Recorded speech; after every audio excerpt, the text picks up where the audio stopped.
dust had barely settled on Eli Boone's grave when the buzzards began circling. This time not in the sky, but on the ground wearing badges.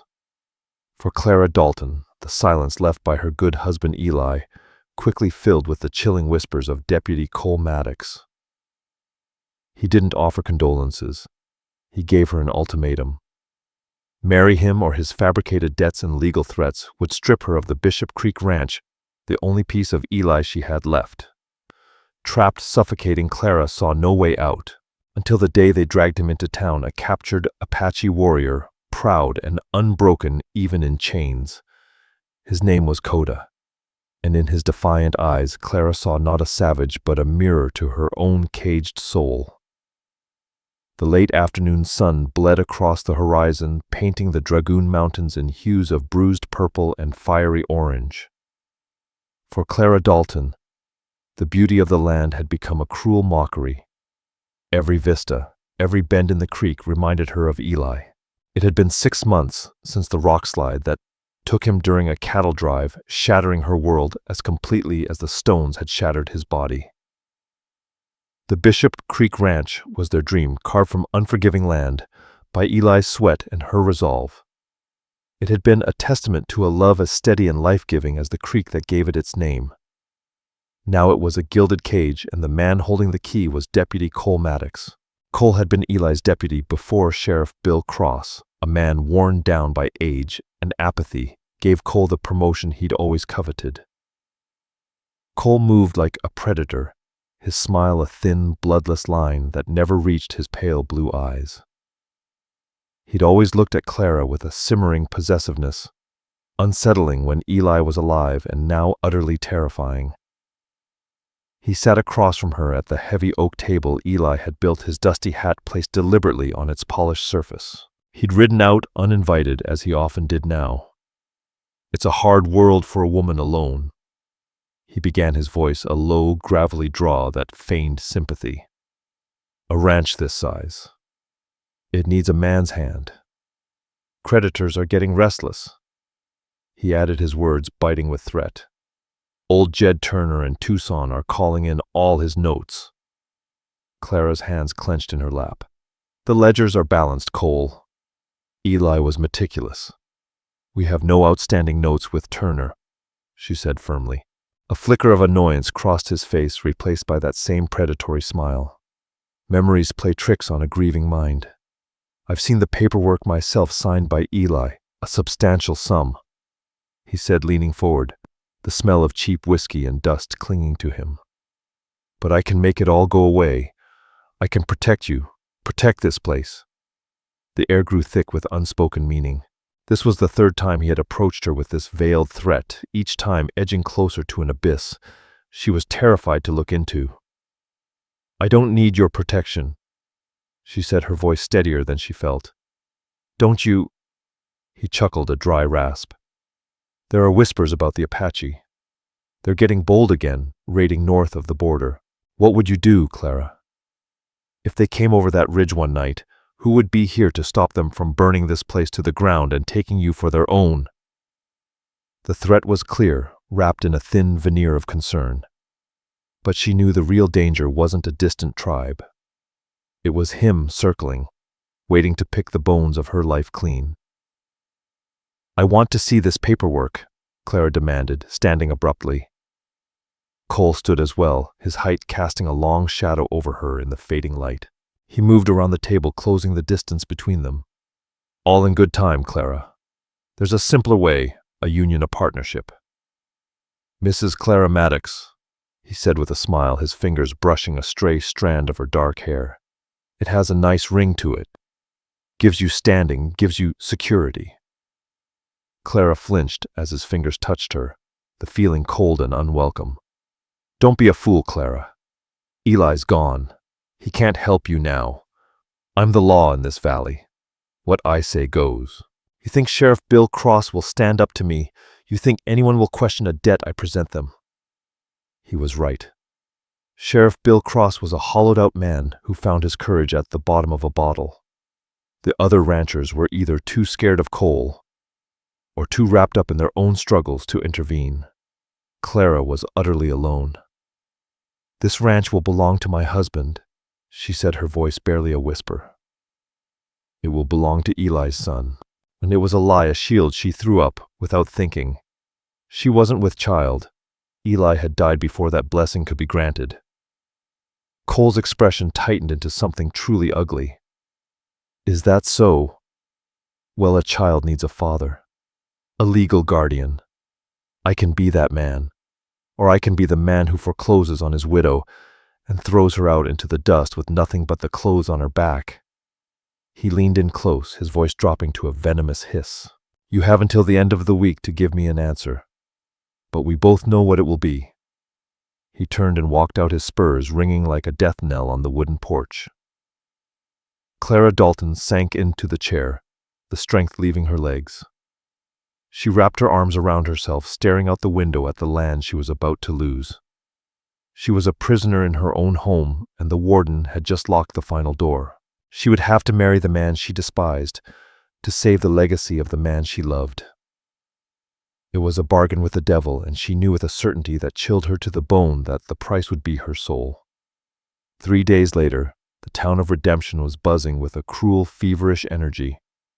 Clara had written in for supplies, forcing herself through the motions of a normal life. The weight of Jebediah Mercer's ultimatum pressing down on her with every breath. She was avoiding his office, delaying the inevitable moment when she would have to surrender. Then she saw the crowd gathered in front of the sheriff's office and jail. A cloud of dust on the main road resolved into a group of riders, a posse led by Cole Maddox. He rode tall in the saddle, chest puffed out like a conquering hero in his own mind. Behind him, tied to his saddle horn by a thick rope, a man stumbled on foot. He was Apache. Clara's heart hammered against her ribs. He was tall, powerfully built, his bare chest and arms slick with sweat and streaked with dirt and blood. His long black hair was matted, but his head was held high. His hands were bound tightly in front of him, the rope chafing his wrists raw. He didn't beg or plead or show any sign of fear. He simply walked his stride, even against the unforgiving terrain he was forced to cross. "Caught this one red-handed," Cole bellowed to the gathering crowd of shopkeepers and drifters. "Him and 2 others were trying to run off with a dozen of my horses. The other 2 weren't so lucky."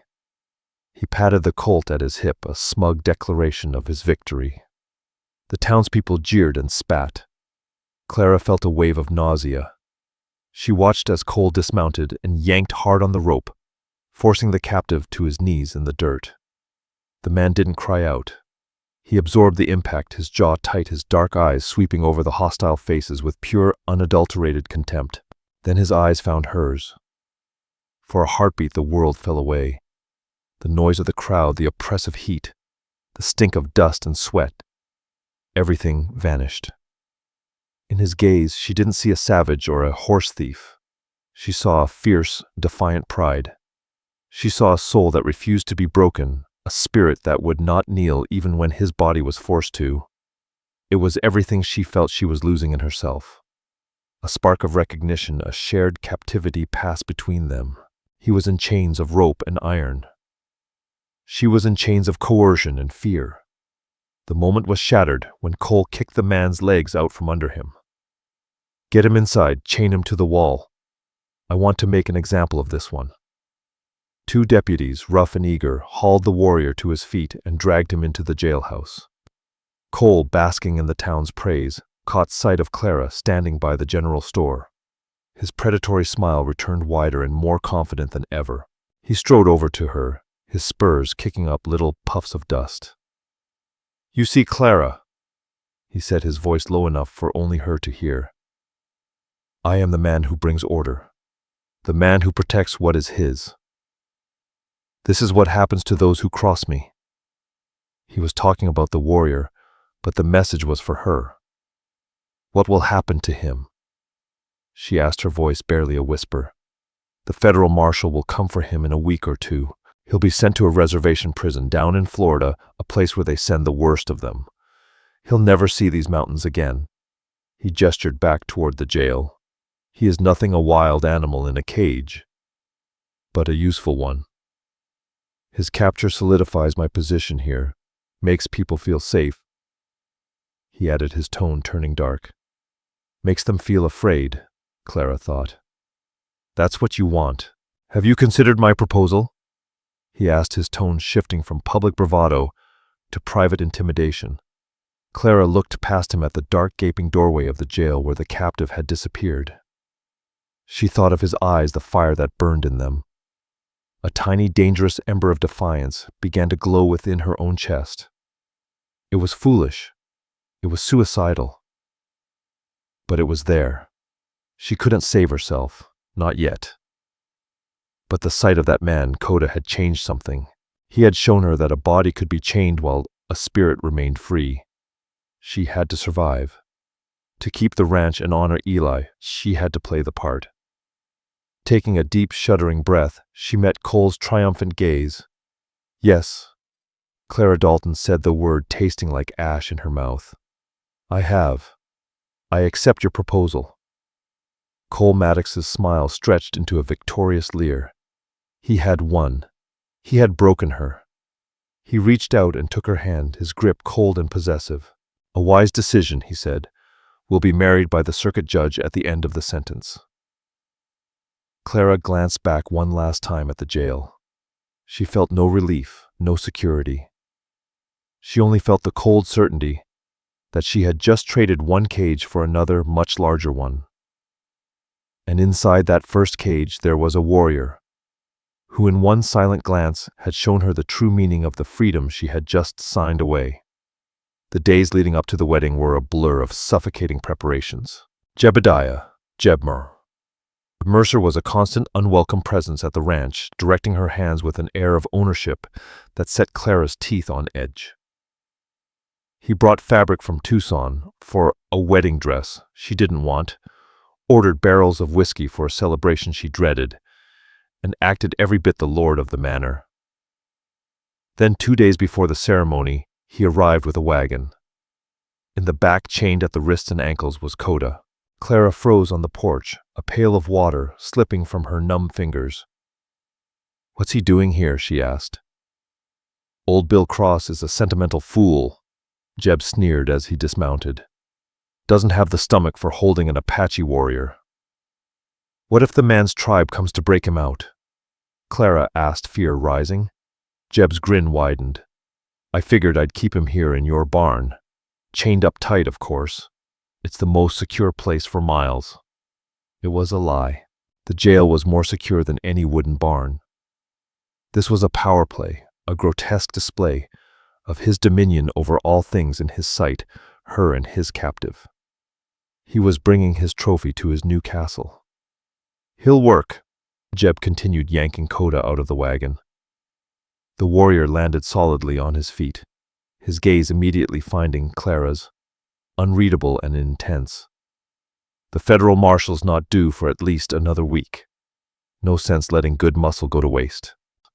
He can mend those fences by the south pasture under guard naturally, Jeb added. It was monstrous to force this man into slave labor on the very land his people once roamed free. But a protest would reveal a sympathy Jeb would immediately use against Clara. So she remained silent, her face a stoic mask, as Jeb and one of his thuggish deputies, Gus Stroud, shoved Koda toward the barn. For the next 2 days, Koda became a silent chained fixture on her horizon. From the kitchen window, Clara watched him. Under the brutal sun, he worked. He split logs, reset fence posts, his movements, economical and powerful despite the heavy chains linking his ankles. Gus Stroud sat in the shade of a cottonwood tree, a rifle across his lap, a bottle of whiskey in his hand. Clara found herself making excuses to be outside. She tended to her small vegetable garden, weeded the flower beds near the house, all the while observing him. He never spoke. He never looked toward his guard. But sometimes, when he thought no one was watching, he would pause, his head lifting slightly, as he stared at the distant Dragoon Mountains, his expression a mask of profound aching loss. On the afternoon before the wedding, the heat was suffocating. Gus had drunk himself into a stupor under the tree. Jeb was in town making the final legal arrangements to consolidate his control over her property. Clara saw her chance carrying a dipper of fresh, cool water from the well. She walked with feigned nonchalance toward the south pasture. Koda was straining to lift a heavy cedar post into place, the muscles in his back and shoulders straining with the effort. Sweat streamed down his face, carving clean paths through the grime. As she approached, he stopped and slowly turned his head. His eyes locked on hers. He expected a trick or insult. She stopped a few feet away, extending the dipper. "Water," she said, her voice quiet. He stared at the dipper, then at her face. For a long moment he did nothing. He was assessing her, looking for the trap. Finally, with a deliberate slowness that was almost painful to watch, he knelt, allowing her to approach without him towering over her. It was a gesture of respect, or perhaps simply practicality. But it struck Clara deeply. She knelt in front of him, holding the dipper steady as he drank. He drank deeply, his thirst profound. When he finished, he lifted his head, water dripping from his chin. "Why?" he asked, his voice a low rasp, rough from disuse, but carrying a deep resonance. It was the first word she had ever heard him speak. "No man should work in this heat without water," she replied simply. His eyes searched hers again. This time his gaze lingered on a faint purple-yellow bruise on her forearm, just below the sleeve of her dress. Jeb Mercer had grabbed her there the day before, his fingers biting into her flesh when she'd been slow to obey an order. She hadn't even realized it was visible. Koda's gaze flickered from the bruise to her eyes, and in that instant a silent, complete understanding passed between them. He saw it all, the forced marriage, the false protection offered by Jeb, the truth of her captivity. He saw that her chains, though invisible, were just as real as his. His expression, which had once been a wall of stoic defiance, softened into something else, not pity, but a kind of fierce empathy. He wasn't looking at a white woman or an enemy. He was looking at a fellow prisoner. He nodded slowly, a gesture of acknowledgement. Then he looked toward the house where preparations for the wedding feast were underway. "He tries to own the sun and the sky," Koda said, his voice quiet but laced with contempt. "He will fail. Men like him always do. They consume until they are empty." Clara felt tears prick her eyes and blink them away fiercely. To show weakness now was a luxury she couldn't afford. She simply nodded, took the dipper, and stood. As she walked back toward the house, she could feel his eyes on her. The world hadn't changed. She was still marrying Jebediah Mercer tomorrow. She was still trapped. But she was no longer completely alone in her cage. A storm broke that night, a violent, magnificent tempest that seemed to mirror the turmoil in Clara's soul. Wind howled through the eaves of the house, and rain lashed against the window panes like thrown gravel. Thunder cracked overhead, a celestial announcement of the doom that awaited her at dawn. She couldn't sleep. Her wedding dress, a thing of ivory lace and suffocating satin, hung on the wardrobe door like a shroud. In a few hours she would put it on and chain herself to Jebediah Mercer for life.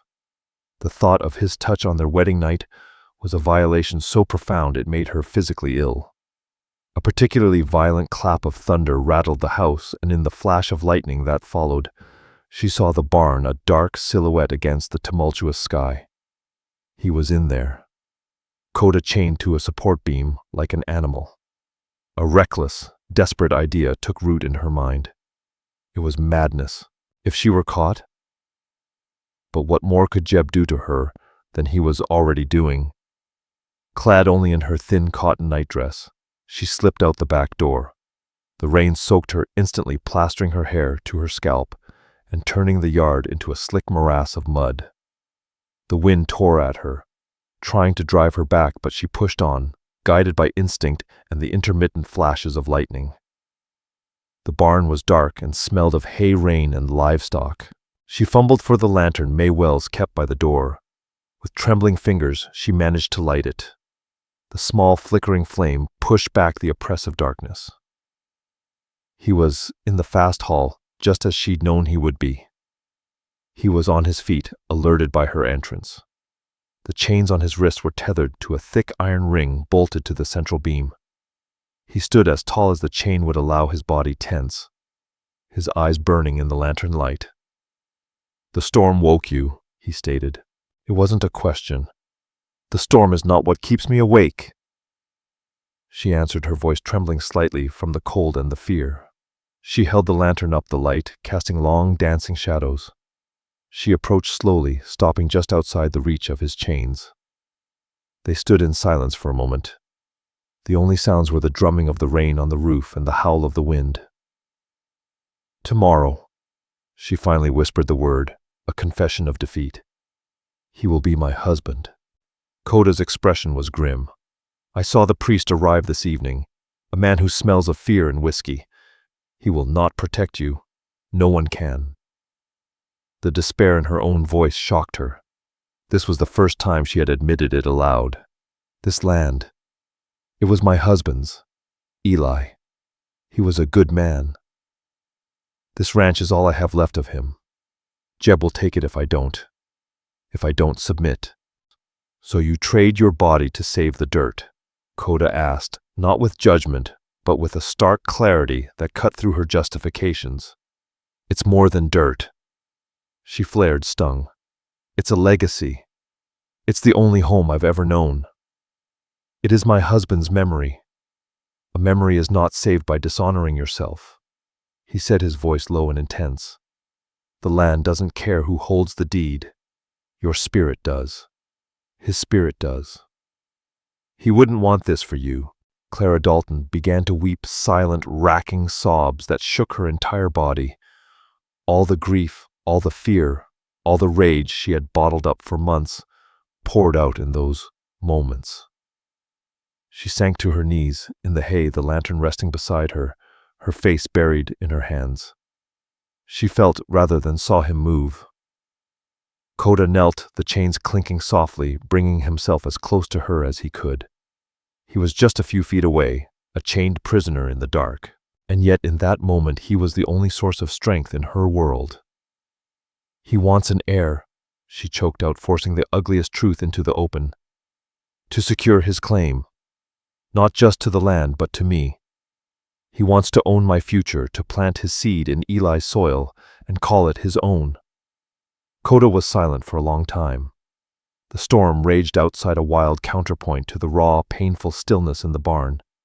When he spoke again, his voice was transformed. It was no longer just the voice of a captive, but of a warrior making a declaration of war. "No," he said, the single word imbued with an unbreakable certainty. "He will not." Clara looked up, her tear-streaked face illuminated by the lantern glow. His eyes were blazing with a fire that seemed to hold back the storm itself. "You will go through with this ceremony," he said, his voice a low, urgent command. "You will be his wife in name. You will live in his house, but you will not be his. The future he wants, the son he thinks will give him a legacy. That will be a lie." He shifted, straining against the chains, his gaze locking with hers. "Listen to me. The spirit of a child chooses its parents. It chooses the strength of the mother, the honor of the father. His soul is poison. No life will come from it." He leaned forward, the chain taut. "You will survive this, and when the time is right, you will bear a son, a warrior, a legacy of defiance. But he will not be the son of Jebediah Mercer." The unspoken promise hung in the air between them, terrifying and sacred. He wasn't just offering comfort. He was making a vow. He was declaring that Jeb's ultimate victory, the continuation of his line through her, would be denied. He reached out his chained hands, stopping just short of touching her. "You will bear my son, not his." In the heart of the tempest, in the darkness of the barn, surrounded by her enemies, a captured warrior gave a terrified widow a reason to fight. It wasn't a promise of love or escape. It was a promise of legacy, of vengeance. A secret pact sealed not with a touch, but with a vow that was more binding than any wedding ring. It was a desperate, insane act of rebellion. And as another bolt of lightning illuminated her face, Clara Dalton, for the first time in months, felt not despair, but the cold, hard glint of hope. The morning of the wedding dawned gray, washed clean by the storm. The air was heavy with the scent of wet earth and dread. Clara moved like a ghost through the preparations, allowing May Wells, her loyal and sharp-eyed housekeeper, to help her into the ivory dress. "You look like a winter rose, miss," May said softly, her gnarled fingers fumbling with the tiny buttons. Beautiful but cold. Her dark eyes were full of pity Clara couldn't bear to see.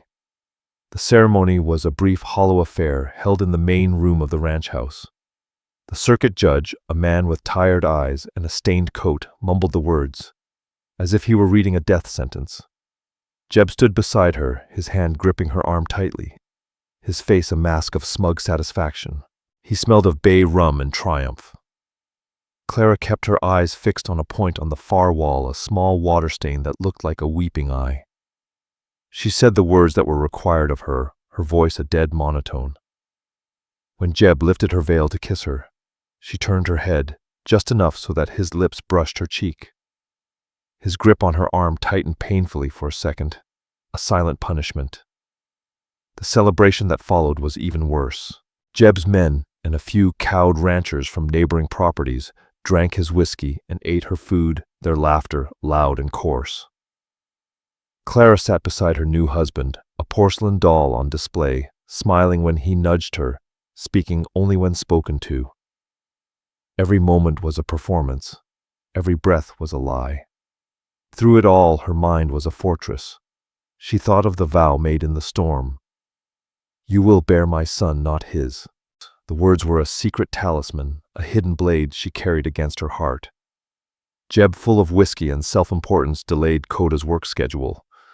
The warrior was kept in the barn, a living symbol of Jebediah Mercer's power for all his guests to see. Several of the drunken men wandered over to gawk and taunt Koda, but he remained impassive, a granite statue of contempt.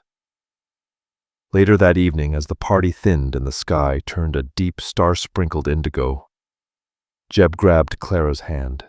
"It's time, wife." The walk to the master bedroom was the longest of her life. He shut the door behind them, the click of the latch echoing the sound of her cage being locked.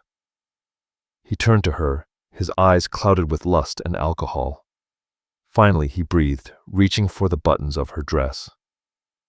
Clara's mind went back to the barn, to Koda's plan, whispered in the final moments before she had fled back to the house. A desperate, dangerous plan that relied on deception and timing. "Charles," she said, her voice surprisingly calm, Let me make myself ready for you. A wife should be perfect for her husband on their wedding night." Her apparent compliance surprised and pleased him. His suspicious nature was overruled by his arrogance and desire. "Don't be long," he said already, shrugging out of his coat. Clara fled to the small washing room, her heart pounding a frantic rhythm against her ribs. There, hidden behind a loose floorboard, as May Wells had instructed, was a small vial. A potent sleeping draught distilled from herbs May knew from the old country, odorless, tasteless. She poured a generous amount into the glass of whiskey she had carried from the main room. Her hand shook so badly, she nearly spilled it. Returning to the bedroom, she found Jeb sitting on the edge of the bed, already half undressed. "A drink," she said, offering him the glass with a trembling smile. "To our future." He took it without hesitation, his eyes raking over her. "To my heir," he toasted, draining the glass in one long swallow. The minutes that followed were the most agonizing of her life. He spoke of his plans for the ranch, for their future, his words slurring slightly. He pulled her onto his lap, his hands coarse and unwelcome on the fine lace of her dress. She endured it, her body rigid, her mind screaming. She focused on the vow, on Koda in the barn. Just as his eyes grew heavy, just as his grip on her loosened, he looked at her. A flicker of confusion in his drunken gaze. "You're different," he mumbled. "Eli never tamed you." His head lulled back, and he slumped against the pillow, snoring heavily. Clara scrambled away from him, gasping for air as if she had just surfaced from drowning. He was out. The first part of the plan had worked. She waited. An hour. Then another. The house fell silent. The last of the guests departed. The only sound was Jeb's rhythmic, bestial snoring. Slipping out of the heated dress and into a simple dark skirt and blouse, she crept from the room. She moved through the darkened house, a shadow in her own home. In the kitchen, May was waiting with a heavy blanket and a small satchel of food ready. The old woman simply nodded her eyes, saying everything that couldn't be spoken. Clara took the satchel and slipped out into the cool, clean night. The moon was a silver crescent, offering just enough light to see. The barn loomed ahead. This was the part of the plan that terrified her most, the consummation of the vow. It was not an act of passion, but of war, a deliberate, strategic strike against their common enemy. It was her only hope of planting a seed of truth in a field of lies. She entered the barn, her heart a wild drum. Koda was waiting awake and alert as if he had sensed her coming. In the faint moonlight filtering through the cracks in the walls, his eyes were dark pools of intensity. She stood before him, the satchel in her hand. She didn't need to speak. He didn't need to ask. They were two soldiers meeting on a battlefield, their purpose clear and absolute. His key, Koda's voice, was a low whisper. "The one for my chains."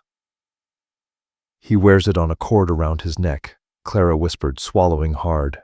"I couldn't. He's too... I couldn't risk waking him." A flicker of something, not disappointment but a recalculation, passed over Koda's face. The plan had been for her to secure the key to free him tonight. "It does not matter," Koda said after a moment. "The vow is what matters. The rest will follow." He knelt and she came to him. In the silent, hay-scented darkness of the barn, Clara Dalton and the warrior Koda sealed their pact. It was a desperate, solemn act of rebellion, a planting of a secret seed of defiance. It held no tenderness, only a shared grim purpose. They were creating a future, a legacy that would belong to them and to them alone, under the very nose of the man who thought he owned them both. When it was done, Clara Dalton retreated as silently as she had come, leaving Koda chained in the darkness. The secret of what they had done now hung between them, a living, breathing thing. Weeks bled into a month, and life at the Boone Creek Ranch settled into a tense, unbearable routine. Clara played the part of the dutiful, subdued wife. She ran the household, oversaw the accounts, and endured Jebediah Mercer's presence with a chillingly calm facade. He was a brutish, possessive husband, his mood swinging between smug satisfaction and sudden violent rages. But the sleeping draught she administered sparingly and cleverly in his nightly whiskey kept the worst of his physical advances at bay. She lived on a knife's edge, the secret a constant humming terror in her veins. Koda remained a prisoner, his transfer to the federal marshal mysteriously and repeatedly delayed by Jeb. It suited Jeb to have him there, a constant reminder of his power. Koda worked the ranch under the lazy eye of a rotating guard, his silence and dignity an ongoing affront to his captor. Koda's and Clara's paths rarely crossed directly, but they communicated in stolen glances across the dusty yard, a shared look of resolve, a slight nod of encouragement. They were co-conspirators in the slowest, most dangerous escape imaginable. Then two things happened that ripped the fragile tapestry of their deception apart. The first was the morning sickness. It came upon Clara suddenly and violently. She managed to hide it for a week, but one morning at breakfast she was forced to flee the table. Jeb watched her go, a slow, calculating look dawning on his face. When she returned, pale and shaken, he was smiling. It was not a pleasant smile. "Well, well," he said, leaning back in his chair. "It seems my heir is eager to make his presence known." Clara's blood ran cold. The timing was plausible. It had been just over a month since the wedding. She forced a weak smile, murmuring something non-committal. But Jeb was triumphant. He became even more insufferably arrogant, bragging to his men, already naming the unborn child a son, of course after himself. His obsession with his legacy was now fulfilled. The second event was a discovery. Jeb had been called away to Tucson for 2 days on territorial business. It was a blessed, desperately needed reprieve. Seizing the opportunity, Clara searched his office. She didn't know what she was looking for, proof of his fraudulent claims on her land, perhaps. She sifted through ledgers and deeds, her fingers dusty from old paper. In a locked drawer at the bottom of his desk, she found a small tin box. After several minutes of frantic work with a letter opener, she pried it open. Inside were not legal papers, but personal effects. A few yellowed photographs, a tarnished silver dollar, and a small bundle of letters, tied with a ribbon. The letters were from a doctor, Alistair Finch in St. Louis, dated 6 years prior. Her eyes scanned the elegant spidery script, and the words leapt out at her. The mumps you suffered as a young man was a particularly severe case. As I explained, the resulting fever often has unfortunate and permanent consequences. I must be frank, Mr. Rowe. The chances of you ever siring a child are for all practical purposes non-existent. I am truly sorry to be the bearer of such news. Clara sank to the floor, the letter sterile in her hand. His obsession with an heir, his taunts about her bearing his son. It was all a monstrous, elaborate lie, a charade to solidify his claim and cement his ownership of her and the ranch through a child he would claim as his own. A child he knew could never be his. He hadn't been trying to create a legacy. He had been trying to steal one. The nausea that rose in her had nothing to do with her pregnancy. It was the bile of pure, unadulterated hatred. That night she went to the barn. May Wells stood, watch her face a grim mask. Inside, Clara told Koda everything. She showed him the letters, her hand shaking as she held the lantern close so he could see the words. When she finished, he was silent for a long moment, his powerful form radiating a lethal stillness. The pieces of the puzzle clicked into place for him, just as they had for her. "This is his weakness," Koda said, finally, his voice a low, dangerous growl. "A liar's greatest fear is the truth.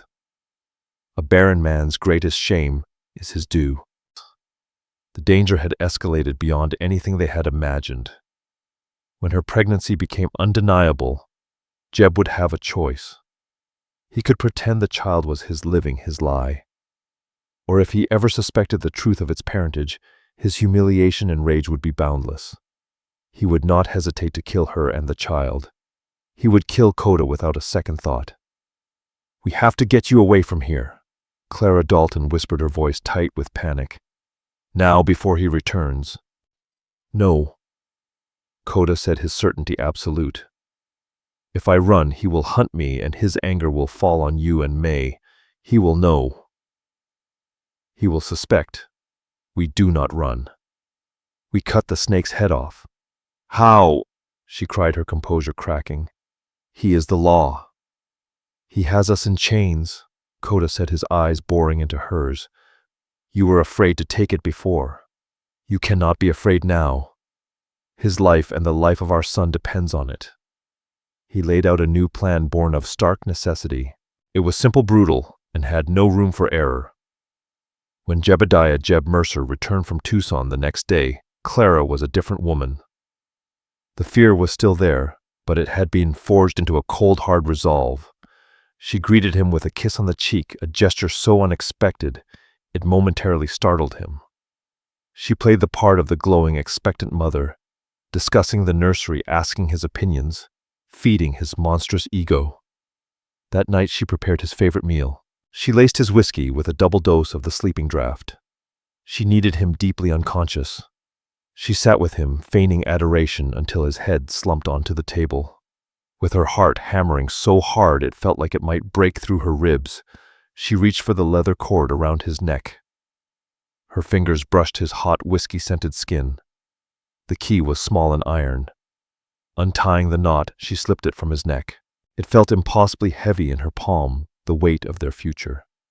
Clutching the key, she fled to the barn. The moon was high and bright, painting the yard in shades of silver and black.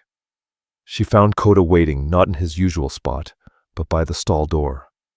He had used a piece of stone to painstakingly wear down the iron pin in the hinge over the past weeks, a task of unimaginable patience and foresight. He was free of the stall, but not of his chains. She thrust the key into his hand. "Go," she whispered. "Go now. Get as far away as you can before dawn." He took the key, but made no move to unlock his shackles. He looked at her, his expression grim. He will wake. He will find the key gone. He will know you helped me. What will he do to you? "I don't know," she answered honestly. "But it's your only chance." "No," Koda said, his voice resolute. "It is our only chance." And he unlocked the heavy manacles from his wrists and ankles, dropping them into the hay with a soft thud.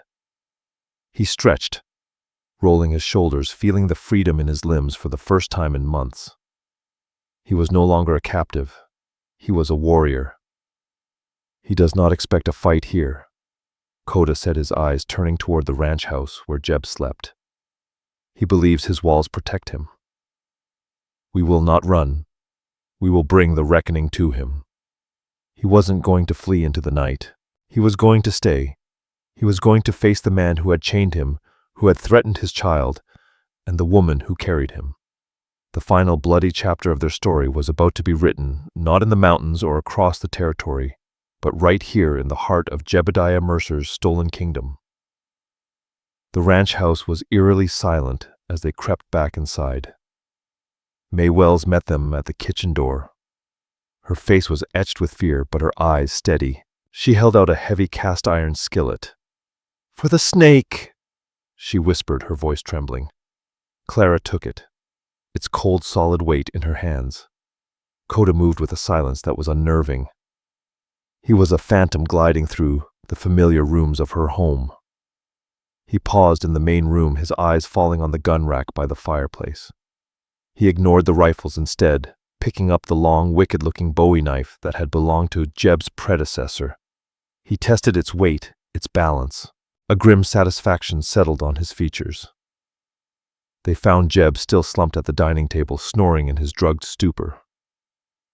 The plan was simple: bind him and wait for him to wake. They would force a confession from him about the fraudulent debts and the land grab in front of Sheriff Bill Cross, whom May had been dispatched to fetch with a story of a terrible accident. But the devil, it seemed, had his own luck. As Koda approached, Jeb's eyes fluttered open. The double dose of the draft had been potent, but his years of heavy drinking had given him a formidable tolerance. He wasn't fully conscious, but his instincts screamed danger. His blurry gaze fell on Clara Dalton holding the skillet, and then on the unchained warrior standing over him, knife in hand. A guttural roar of pure rage erupted from his throat. He wasn't thinking. He was reacting. With a surge of adrenaline, he kicked the heavy table, sending it crashing into Koda's legs. Dishes shattered. The lantern fell, its oil spilling across the wooden floor. Jeb Mercer scrambled backward, his hand fumbling for the pistol at his hip. "You treacherous bitch!" he screamed at Clara, his face a mask of contorted fury. "And you, I'll gut you, you filthy savage!" Koda recovered his balance, sidestepping the overturned table. He moved not with haste, but with a lethal, focused grace. He was a predator, and Jeb was his prey, but Jeb was a cornered rat. He got his pistol free and fired the shot, deafening in the enclosed space. The bullet tore a splintered gouge in the wall just past Koda's head. Before Jeb could fire again, Koda lunged, not at Jeb, but at the lantern. With a swift kick, he sent the smoldering lantern sliding across the floor, its flame igniting the spilled oil. A wall of fire erupted between them, the flames spreading with terrifying speed, licking up the dry wooden walls of the home Eli Boone had built. Smoke billowed thick and acrid. The letters Clara screamed in her mind, snapping to the one piece of evidence that could destroy Jeb. They were in the desk drawer in his office. "Get out!" Koda yelled, his eyes fixed on Jeb, who was now using the fire as a shield, trying to get a clear shot. "Go now!" But Clara couldn't leave. This was her fight too. This was the monster who had tried to steal her life, her legacy. As Jeb raised his pistol again, aiming through a gap in the flames, Clara acted on pure instinct. She hefted the heavy iron skillet and threw it with all her might. The skillet spun through the smoky air, catching Jeb square in the side of the head. The shot went wide, shattering a window. Jeb staggered, stunned, dropping his pistol. It was the opening Koda needed. He vaulted over the burning edge of a rug, a wraith emerging from the smoke and fire. He crashed into Jeb, and the two men went down in a brutal tangle of limbs. Clara choked on the smoke, her eyes burning. The fire was everywhere now, consuming her home, consuming her past. She scrambled for the office, the heat scorching her skin. She yanked open the drawer, grabbed the tin box with the letters, and turned to flee. The main room was an inferno.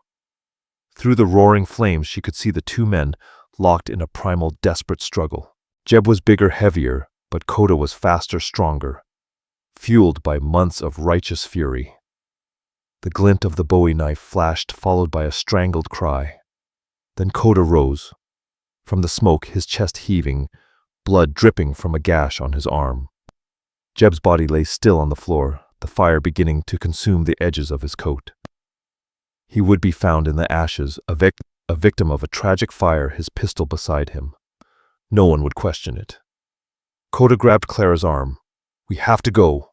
They burst out onto the porch just as the roof began to groan, ready to collapse. They stumbled into the yard, gulping the clean night air, watching as the Boone Creek ranch house was devoured by flames.